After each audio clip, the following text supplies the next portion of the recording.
Oi, oi, gente, tudo certo? Hoje eu vou fazer aqui um vídeo simples, mas para explicar sobre o aluguel em 2026 com a reforma tributária.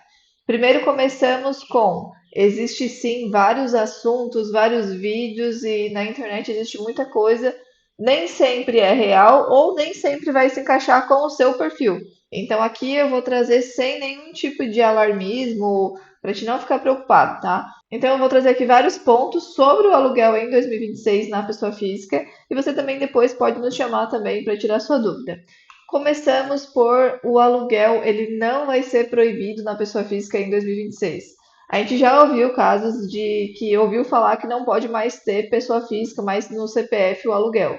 E que não é real, tá? Tu pode sim, no teu CPF, receber o aluguel normalmente. Só vai ter alguns ajustes que você recebe aluguel na pessoa física, o ideal é que tu coloque na sua declaração de imposto de renda o valor recebido desse aluguel. Agora, se tu, como pessoa física, recebe menos do que 30 mil, mesmo somando o aluguel, e tu não esteja obrigado a declarar imposto de renda, né, em outras situações, não tem por que tu fazer a declaração só por causa do aluguel, sendo que o valor do aluguel é menos do que 30 mil. Então, é um ponto também importante. Se você já declara imposto de renda, se você já está obrigado a declarar imposto de renda, você vai incluir na sua declaração o aluguel, tá? Mas que isso não é quem recebe aluguel é obrigado a declarar imposto de renda, não, tá? Quem tem renda acima de 30 mil é obrigado. Então, ele tem que ver se esse valor ele está somando aí o teu aluguel, tá bom? Então, começamos por isso. CPF pode sim receber o aluguel, então chegamos ao primeiro ponto mais simples. E que 2026 ele vem mudando algumas coisas sim, mas vamos primeiro ao ponto. Você tem mais de três imóveis e uma renda acima de 240 mil? Sim ou não? Porque senão as suas regras elas não mudam em praticamente nada. Você não precisa emitir nota fiscal, você não precisa destacar a CBS, IBS, que é toda a parte da reforma tributária, e você também, abaixo de 5 mil reais por mês, você não precisa nem pagar imposto de renda. Quem dirá ter que fazer alguma coisa. Então, isso começamos por aí. Claro, só o aluguel, tratando só de aluguel, é isso. Caso você tenha outras rendas e mais o aluguel, a gente já vai ter que tratar de forma diferente também. Mas pensando mais na declaração do imposto de renda. Essa regra que eu estou falando, para quem tem menos que três imóveis e menos que 240 mil em rendas de aluguel, não mudou nada, tá? Mudou para quem tem acima disso, que daí sim tem todos os outros cuidados, tá? Não mudou nada, mas a gente sabe, né? Que até então, às vezes, a pessoa recebia em dinheiro, fazia algumas questões que tentava não passar esse aluguel lá para a Receita Federal, e que isso muda porque a Receita Federal hoje ela tem um acesso maior às locações, aos imóveis, né? Ela vem criando sistemas como o próprio CIB, que é um cadastro imobiliário onde a gente vai conseguir aí ter acesso a muitas coisas do imóvel, inclusive se ele está alugado ou não. Imagina você recebendo aí um aluguel, que inclusive pode ser em dinheiro, e você vai lá e não declara isso na declaração do teu imposto de renda, ou então não paga o seu imposto, enfim, não emite a nota, se for aqueles outros casos. E daí, nesse caso em específico, tu não faz nada. O que que pode acontecer? Pode acontecer da Receita fazer esses cruzamentos, porque vai cruzar a Prefeitura, a Receita Federal, vai cruzar o cartório de imóveis, vai cruzar o cartório de registro, enfim. Ele vai fazer essa integração e vai descobrir se de fato ali está alugado ou não. Existem várias formas, inclusive, se a gente for ver, né?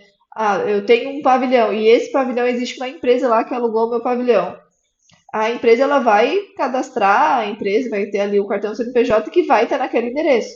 A Receita muito facilmente, com toda a inteligência que ela vem criando, muito facilmente consegue identificar que existe uma empresa dentro de um imóvel que é seu, fazendo uso do imóvel, né? E não tendo familiaridade nenhuma, existe aí uma sonegação de imposto, existe aí uma sonegação de informação e que pode vir a trazer vários tipos de problemas. Então, Emily, eu tenho uma renda até 5 mil reais, eu tenho um imóvel só, será que dá problema?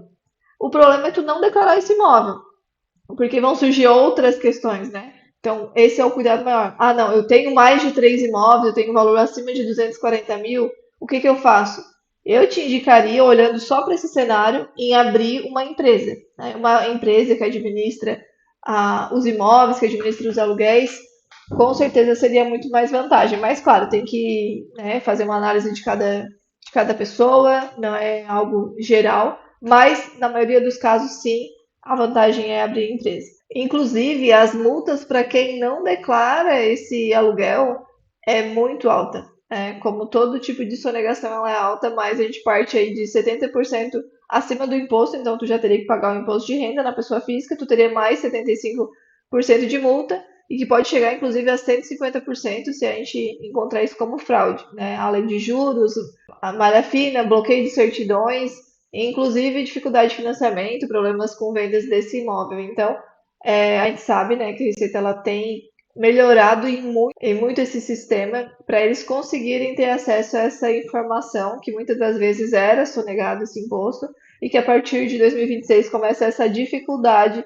Então, é importante que você fique atento, saiba dos seus direitos. Existem muitas formas, inclusive, de redução da base de cálculo para quem tem aí mais de 3 imóveis e um valor recebido maior de 240 mil. Existem aí várias formas de redução de imposto, redução de base de cálculo, que também pode te ajudar, inclusive onde entra naquele cenário de estudo, né, para identificar se é vantajoso abrir a empresa ou não, mas que é importante que você vá atrás de informação, tá? Uma informação completa e mostre para você com clareza dentro do seu cenário. Se você precisa de ajuda com isso, eu posso te ajudar. A nossa equipe da Ferreira Contabilidade Digital pode te ajudar. Então você pode chamar por aqui, pelo nosso Instagram, @ferreira.contabilidade digital, e lá a gente pode conversar melhor sobre o seu caso, tá bom?